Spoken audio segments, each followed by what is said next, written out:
Hello everyone, you have to tie the hairs on the top and then make the plaits on it. Take the hairs from the back in the lining way and join them in the middle like this. So tie the hairs properly and make the lining ways and the sections on the hairs on the sides. Join them one by one like this. Tie the hairs carefully and then after that we will take all the hairs from the sides as well. Take it till the end. Now take the hairs from the sides and make the plaits on it like this. Now take the hairs and join it. Take the hairs in the lining ways and join them one by one. Fix it till the end and tie all the hairs in these sections. Fix all the hairs, tie them and then fix it at the end.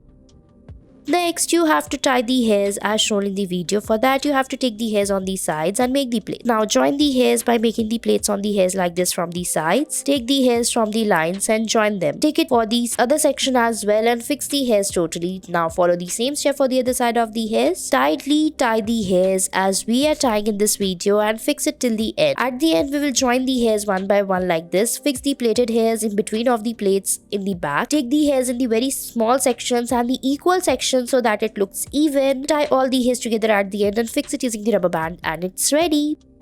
Next, you have to tie the hairs. For that, we have to make a ponytail on the back. Now take the hairs from the sides and join them by making the plaits on it. Make the plaits very well on the sides. Follow the same step for the other side of the hairs. Tie it tightly very well and then take it at the back and fix it along with the ponytail on the back like this. Join it by folding it. Roll it like this and then fold it to make a bun. Fix it using the hair clutch or the hairpins and your hairstyle will be ready. I hope you liked it.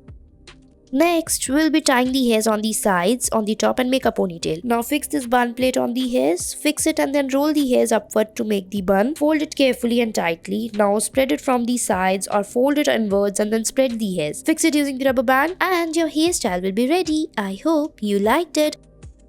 Next, we have to make a ponytail on the back. First, we will take small sections on the top and then fix the threads on it like this. First, rotate the hairs after tying it and then fix the threads on each section of the hairs. Now, to fix the threads, we will make the plaits on the hairs like this. So first, divide the hairs into two parts, fix the threads in the between and then join the hairs like this from the other section of the hairs like this. Fix it very carefully as shown in the video and tie them together. Next, we will tie the hairs on the sides like this. Take the hairs on the top, divide them into small sections and join them using the rubber bands like this. Now tie all the hairs together. Make the rolls on it like this, or you can just make the plaits as well by taking the hairs from the back. Take the hairs in the equal and lining sections like this. Join them in the lines one by one as shown in the video. Take all the hairs till the end and fix it by making the plaits as we are doing and your hairstyle will be ready. Thanks for watching our video.